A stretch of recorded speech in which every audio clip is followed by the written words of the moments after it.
Our reading is found in the prophecy of Daniel chapter 5, and we're going to commence reading from that chapter at the opening verse. Daniel chapter 5, and we'll commence reading at the opening verse.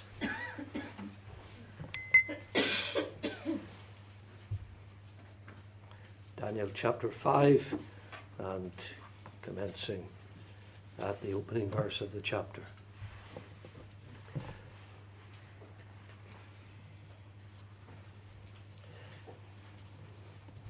Belshazzar the king made a great feast to 1,000 of his lords, and drank wine before the 1,000. Belshazzar, whilst he tasted the wine, commanded to bring the golden and silver vessels which his father Nebuchadnezzar had taken out of the temple which was in Jerusalem, that the king and his princes, his wives and his concubines might drink therein.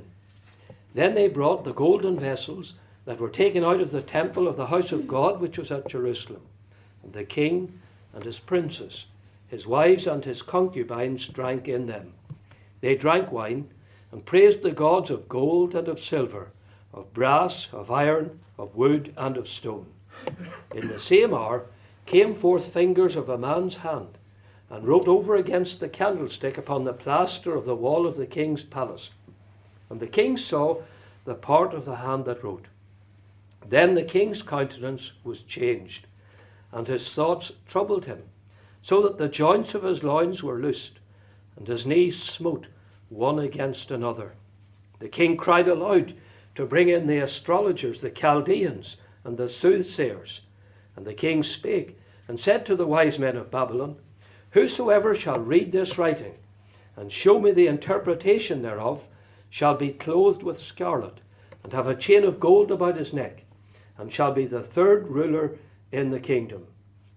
Then came in all the king's wise men, but they could not read the writing, nor make known to the king the interpretation thereof. Then was King Belshazzar greatly troubled, and his countenance was changed in him, and his lords were astonied. Now the queen, by reason of the words of the king and his lords, came into the banquet house. And the queen spake and said, O king, live forever. Let not thy thoughts trouble thee, nor let thy countenance be changed. There is a man in thy kingdom, in whom is the spirit of the holy gods. And in the days of thy father, light and understanding and wisdom, like the wisdom of the gods, was found in him. Whom the king Nebuchadnezzar thy father, the king, I say, thy father, made master of the magicians, astrologers, Chaldeans, and soothsayers. Forasmuch as an excellent spirit, and knowledge and understanding, and interpreting of dreams, and showing of hard sentences, and dissolving of doubts, were found in the same Daniel, whom the king named Belteshazzar. Now let Daniel be called, and he will show the interpretation. Then was Daniel brought in before the king. And the king spake, and said unto Daniel, Art thou that Daniel, which art of the children of the captivity of Judah, whom the king my father brought out of Jewry? I have even heard of thee, that the spirit of the gods is in thee, and that light and understanding and excellent wisdom is found in thee. And now the wise men, the astrologers, have been brought in before me, that they should read this writing, and make known unto me the interpretation thereof. But they could not show the interpretation of the thing. And I have heard of thee, that thou canst make interpretations and dissolve doubts. Now, if thou canst read the writing, and make known to me the interpretation thereof, thou shalt be clothed with scarlet, and have a chain of gold about thy neck, and shalt be the third ruler in the kingdom. Then Daniel answered and said before the king, Let thy gifts be to thyself, and give thy rewards to another. Yet I will read the writing unto the king, and make known to him the interpretation. O thou king, the Most High God gave Nebuchadnezzar thy father a kingdom, and majesty, and glory, and honour.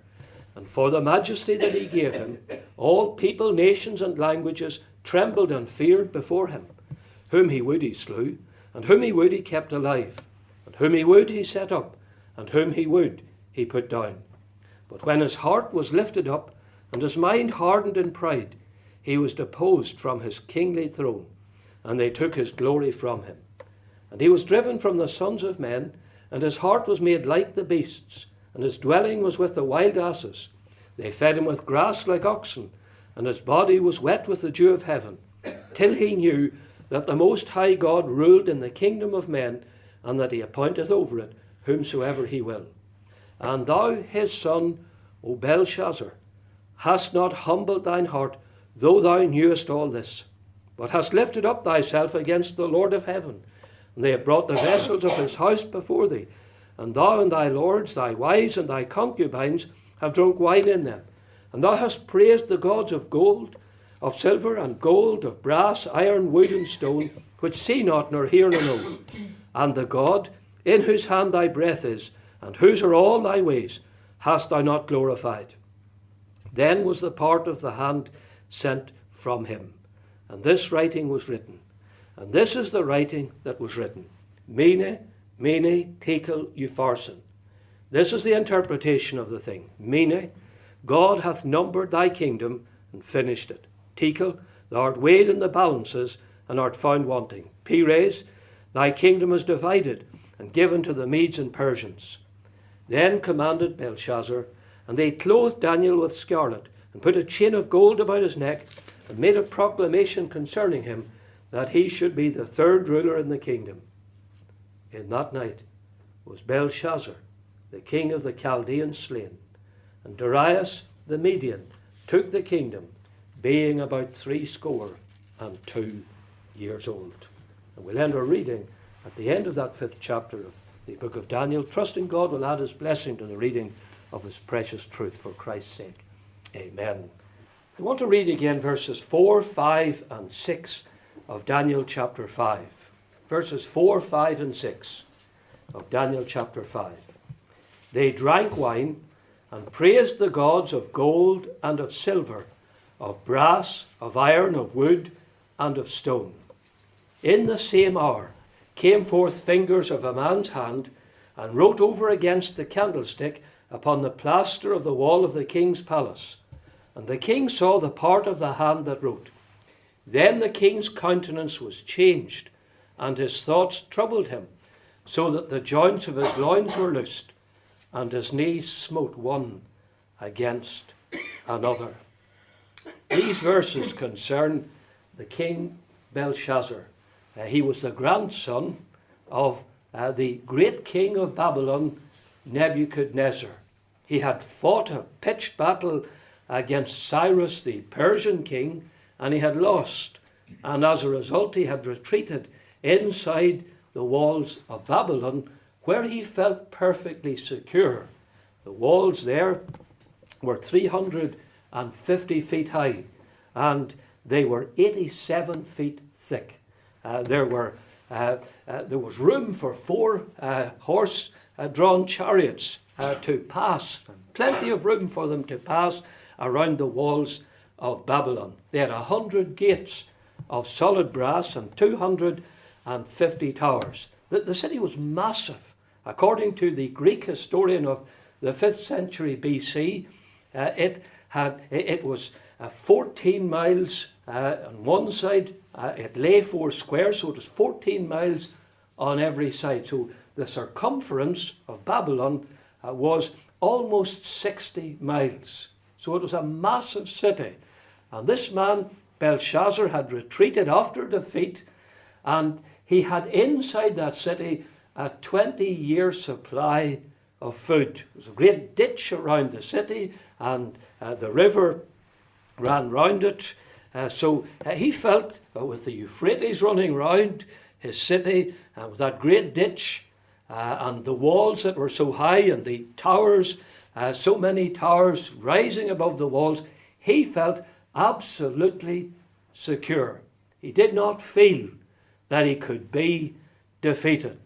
And as a result, we read here that he was celebrating perhaps somebody's birthday, perhaps celebrating the fact, in his opinion, that the Persians and the Medes could not conquer him.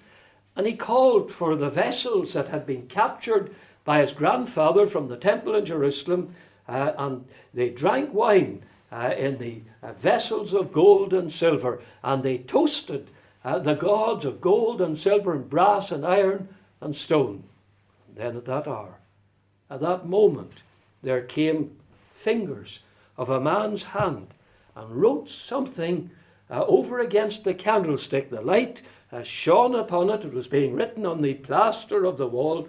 And the king saw the part of the hand. He saw fingers writing on the wall.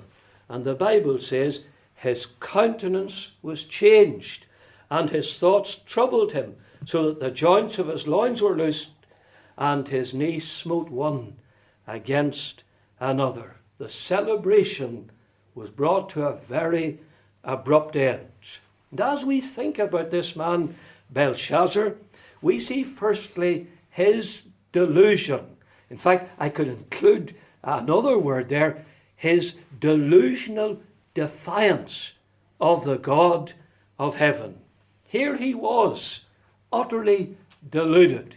He was in the last night of his life, and he was feasting as if he were in this world forever, as if he were invincible, and even God could not touch him. Now this man had forewarning of the situation that lay before him. You see, in Jeremiah chapter 25, God had said that the Chaldeans, or if we take the capital city, Babylon, they're called Babylonians as well as Chaldeans, God had said that the Chaldeans would rule for 70 years after the fall of Jerusalem. And after 70 years, the reign of the Babylonians or Chaldeans would come to an end. The 70 years were now at an end. The end of his kingdom had come. Imagine you're told that you live for 70 years and you're in your 71st year. You've reached 70 years. Now you don't know at what point in your 71st year you're going to die. You would imagine that if you had that forewarning, that you would make some preparation for eternity. But this man was deluded. You might say perhaps he didn't know what Jeremiah had written. Well, he ought to have known. He ought to have known what Jeremiah had written, because Jeremiah was actually honoured by the Chaldeans. They remembered what Jeremiah had said about the fall of Jerusalem and how Jeremiah had encouraged the people to surrender to their captors, to make peace with the Babylonians, and as a result of making peace, they would be able to live in peace in Babylon or in Jerusalem. They, of course, had not listened, and they had defied the prophecy of Jeremiah. All the same, Jerusalem fell, and the Babylonians honoured Jeremiah, and we believe he lived out his last days in some measure of peace. But that's in a sense beside the point. If he didn't know, he should have known. But there was something he did know, and that ought to have given him warning, and that ought to have set him searching the scriptures and searching the word of Jeremiah to find out the truth, in order that he might seek God and know God and have peace with God.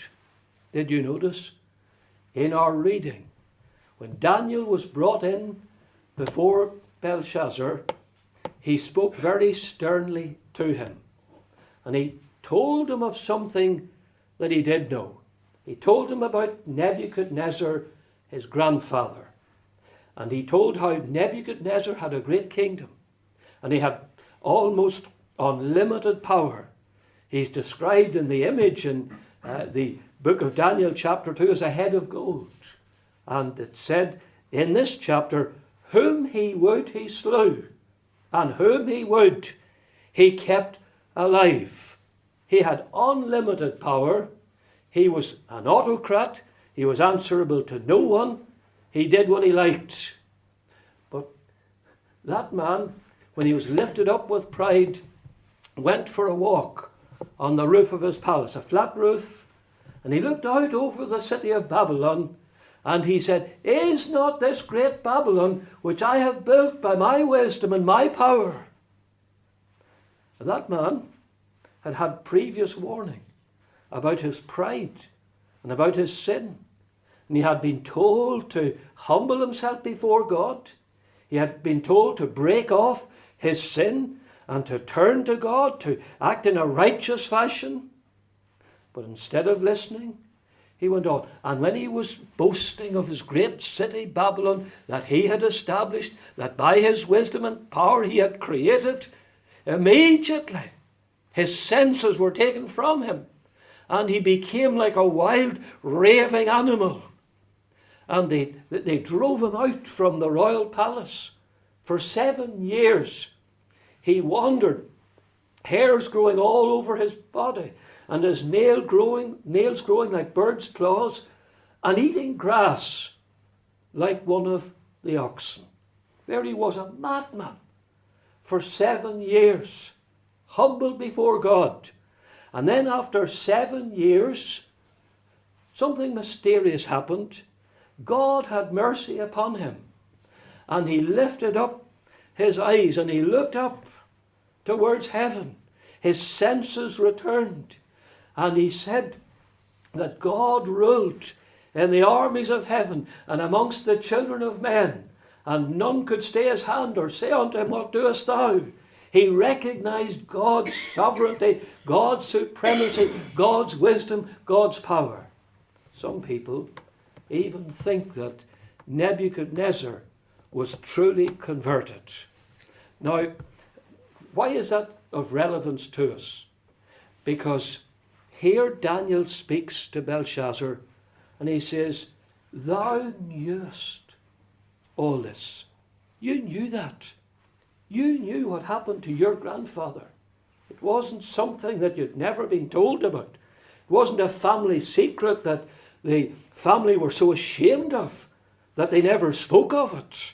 Afraid to speak of the great Nebuchadnezzar as crawling on all fours like an animal and eating grass like an ox.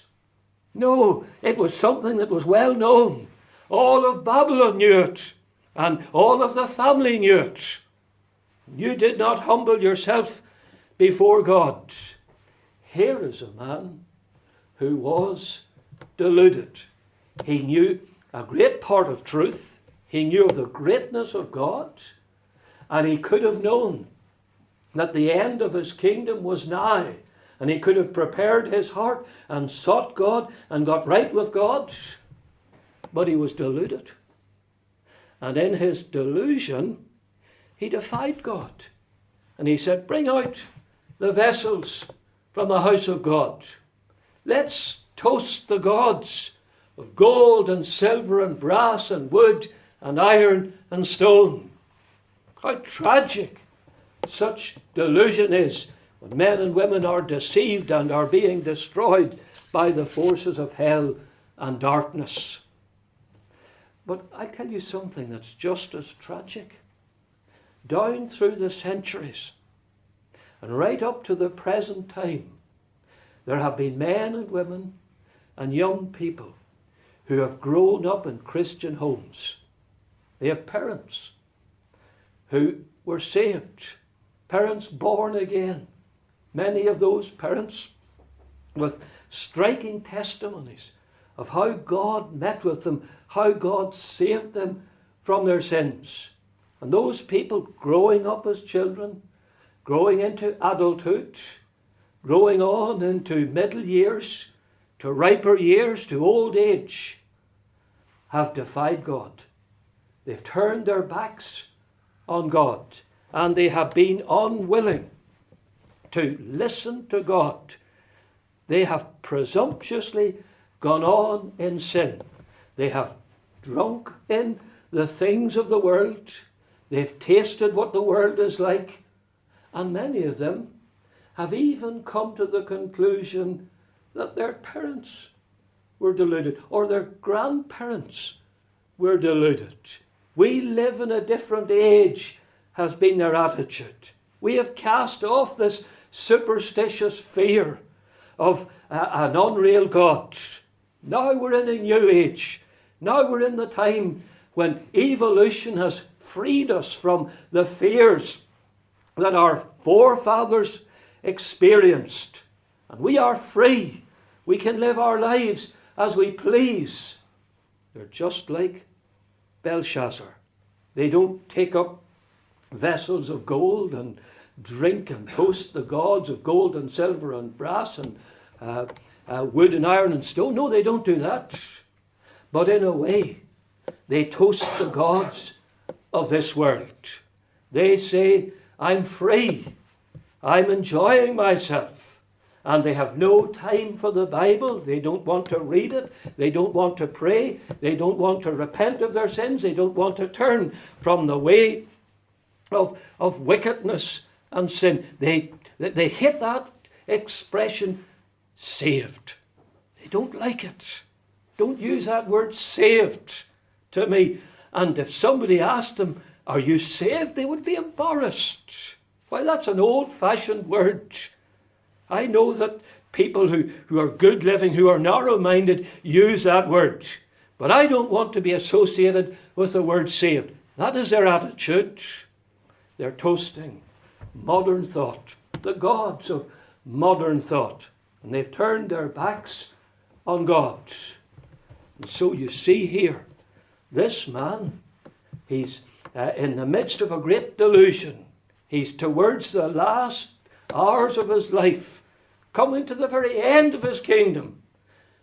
And his soul is about to be ushered into eternity. Yet he has no conception of the danger, the awful danger that he is in. How tragic, how utterly tragic. And yet he has a man there in his kingdom who has walked with God for probably the best part of 85 years. Daniel now is an old man. Daniel has been owned of God over the decades. And Daniel has been blessed. Indeed, Daniel has been raised up to a position of power under the king. But he has been set aside under the new reign.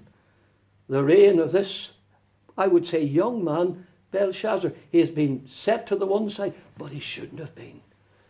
Belshazzar could have consulted with Daniel. He could have heard from Daniel the truth.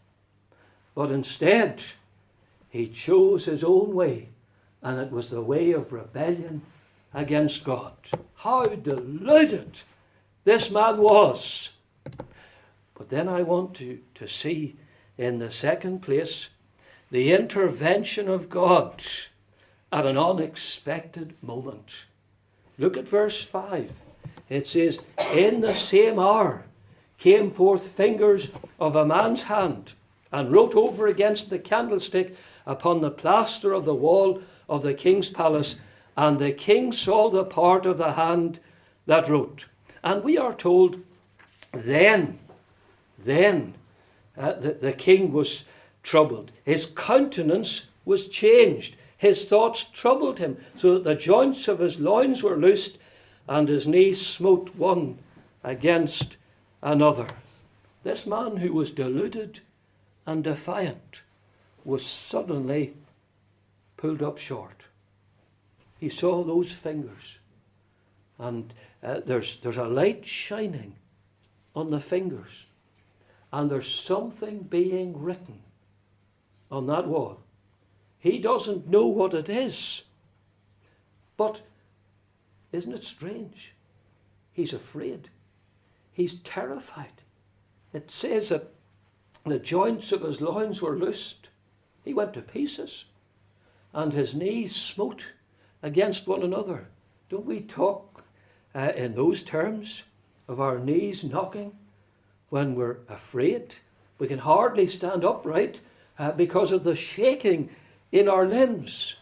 It's one of those expressions from the Bible that has come into our everyday language, as has that expression, the writing on the wall. We say the writing's on the wall. In other words, doom is predicted. He summoned his astrologers and soothsayers, the wise men of his kingdom, and he said, can you tell me? Can you tell me what that is? Can you tell me what it means? And they looked, and they had absolutely no idea. That increased the consternation of Belshazzar.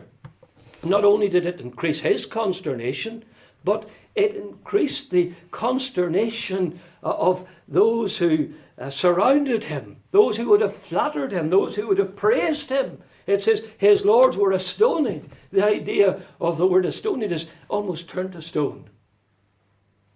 They just froze in fear. They didn't know what to say. Stark terror had struck them. And they were, we might say, left without any strength or any manliness, any courage. They were utterly disheartened. And yet, isn't it strange that they were afraid? Why were they afraid? That might have been a message of joy. That message might have said, you're going to be delivered from the Medes and Persians. They're going to come up to the city of Babylon, and something's going to happen to them. God's going to smite them. Remember how God smote the Assyrians? He's going to smite these Medes and Persians. He's going to destroy them. Might have been that message. Why was he afraid? Why was he afraid? Well, may I suggest one reason? One reason being that there's nothing so troubling as suspense. When you don't know what's happening. Let's say you have an illness and you go to the doctor and you're waiting for the medical verdict. You're waiting for information. You sit there in that waiting room and you have a horrible fear. A horrible fear, suspense. There's nothing more difficult to cope with than suspense. And here is this king, and he's in suspense. Here are his nobles, and they are in suspense. What does that writing say? And it troubles him even more when the wisest men in Babylon do not know what that writing is about. Suspense. You know, if it's like that in this world, what must it be like? If I can imagine the journey of a soul that's not saved to meet God, just at the point of death. Now, I don't know what way this works, nor do you, nor does anyone. But at the moment of death, let's suppose there's something of a pause between leaving this world and standing before God. You're on your journey into eternity. What must be the suspense in the heart of an unsaved person journeying to meet God? Afraid, with stark terror, if knees smite one against another here, if lords are astonied, and as it were, completely incapable of thinking, completely incapable of action, at such a point in time, what must be the suspense when a soul is about to stand in God's presence? But then there's another thought here, and I think this is even more powerful. Why were they so terrified? It could have been good news. What made them think it was bad news? I'll tell you, it was guilt. It was guilt. Shakespeare made this comment. He said, conscience doth make cowards of us all. That man had a conscience.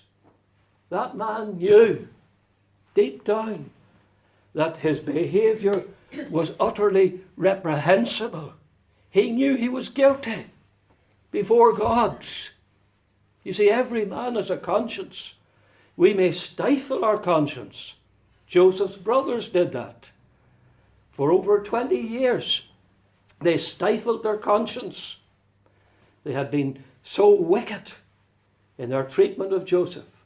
And for aught they knew, Joseph was dead. They had broken their father's heart by their evil conduct.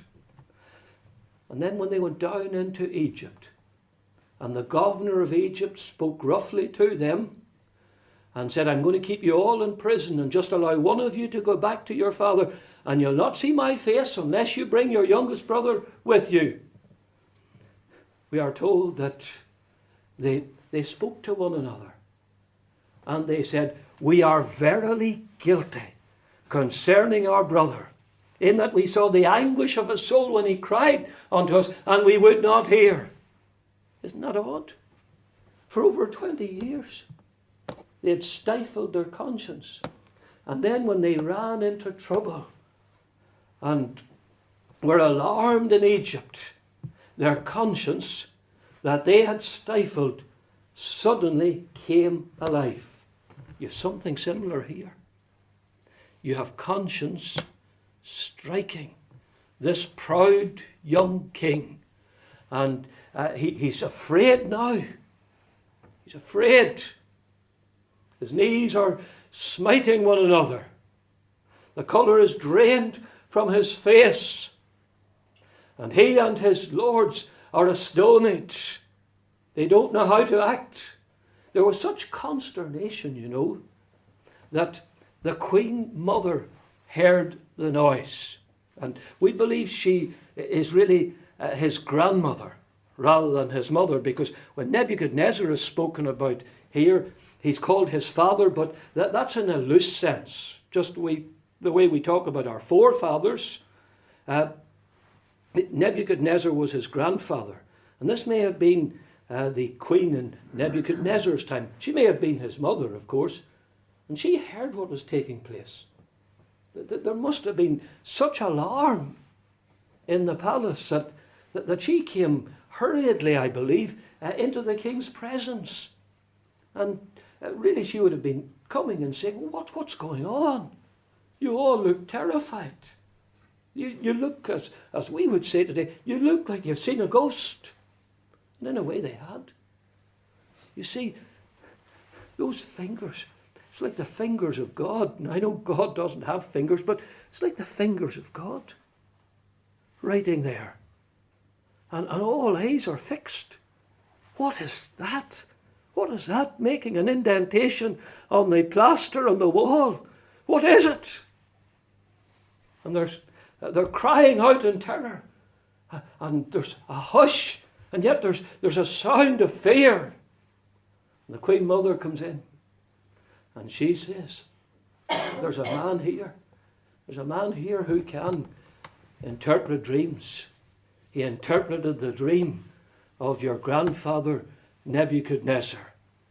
So at the moment when they were doing their worst, defying God, God intervened at an unexpected time, when they didn't expect God to act, when they didn't expect God to move.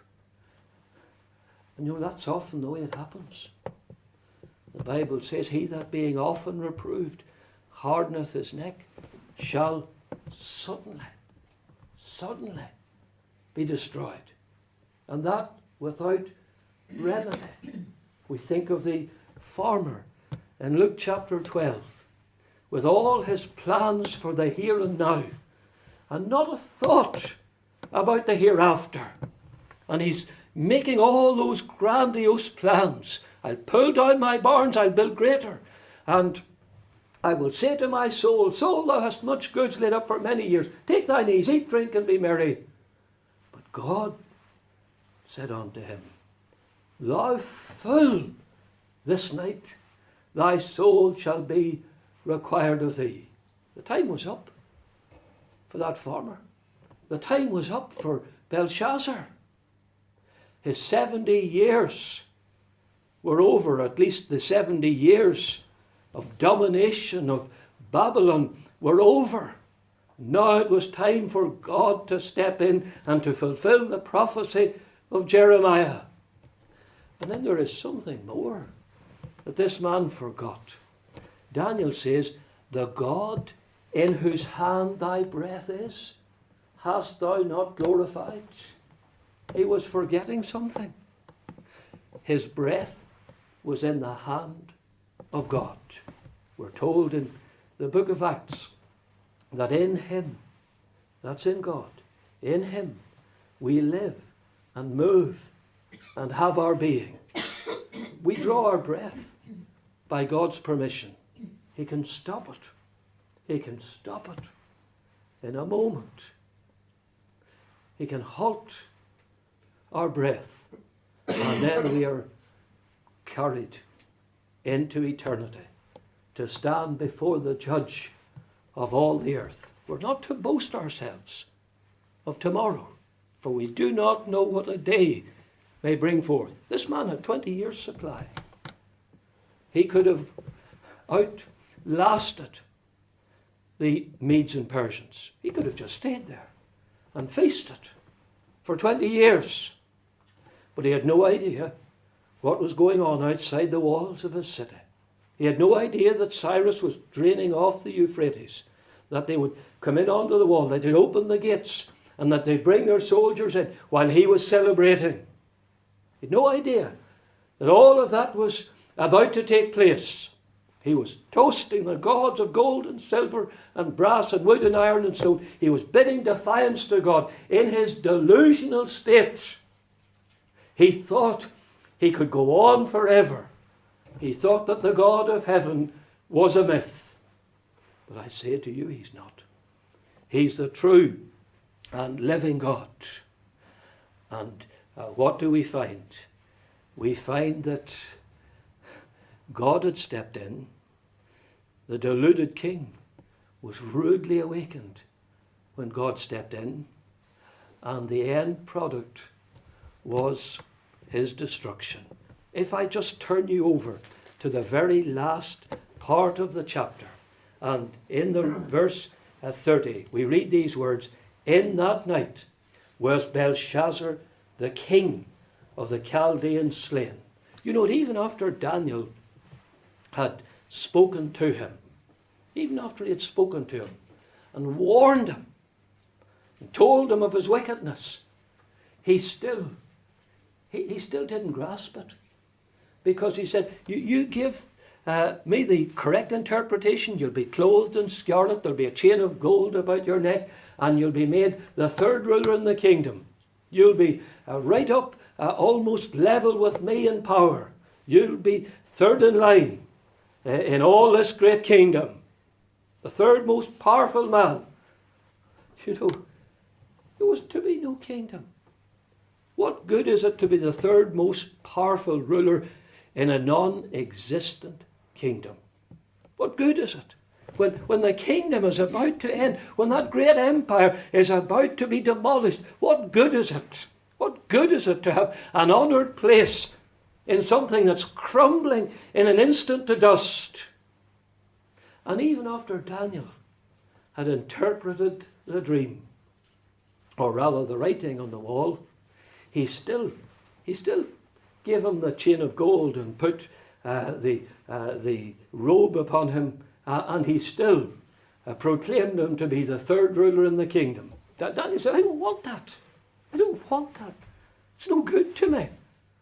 What good is it to be the ruler or a powerful figure in a non-existent kingdom? I don't want it. And he didn't want it even if the kingdom were to continue. The sad truth is that people often are deluded to the end. The poet Lord Byron died at the age of 36. He was a most wicked man, thoroughly immoral. He was impure and wicked in his life. Even at 36, he could speak of his days being in the autumn. He was coming to the end of his life. And he said, the worm, the canker, and the grief are mine alone. At 36, he was expecting soon to die. His impurity and his wickedness were bringing him down to the grave. And it is said that at the end of his life, Lord Byron asked this question, shall I sue for mercy? Will I seek God? Will I seek forgiveness? And he replied, let's be a man to the last. He felt it was unmanly to seek forgiveness, to seek Christ.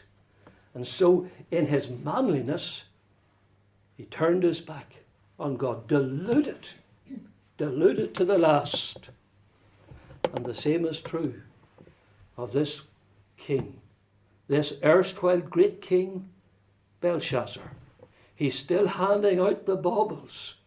He's still seeking to exercise some measure of power and control. And the Chaldeans are on the march. They've not only come inside the city, they have come inside the royal palace. And before long, the cold steel of the sword enters the heart of Belshazzar. Perhaps his head is severed. And you look upon him. The eyes are glazed. There's no breath in his body. His soul has fled to the judgment of God. He has gone into eternity without God, without Christ, without hope. Without hope. What a tragedy. And this is not simply something that happened over 2,500 years ago. This is the type of thing that is happening all the time. Men and women who should know better, deceived by the devil, deceived by sin, for sin is a very deceptive thing, and sucked into a worldly atmosphere, forget God, forget about their soul, end up hardening their hearts, and they know not until God takes them away, and in judgment they stand before the judge of all the earth. In that night, it says, was Belshazzar, the king of the Chaldeans, slain. The end. The end. He defied God. He lost his soul. If you're not saved, do not follow in his steps. Come to Christ, the one who sought to save souls and who came to save souls, who died to save souls, who shed his blood to save souls, who rose again triumphant on the third day, and who opens his arms of love and says, come unto me, all ye that labour and are heavy laden, and I will give you rest. But then I say to you who are unsaved, remember what is at stake here. What is at stake is the eternity of immortal souls. Should that not stir us to prayer? Should that not break our hearts as we relive this story, as we rehearse this tragedy? Should it not break our hearts? Should it not drive us to our knees for loved ones who are not saved, for neighbours who are not saved, for people that we work with or mingle with in other ways who are not saved? In that night was Belshazzar, the king of the Chaldeans, slain. He went from being a king to being a pauper, lost eternally.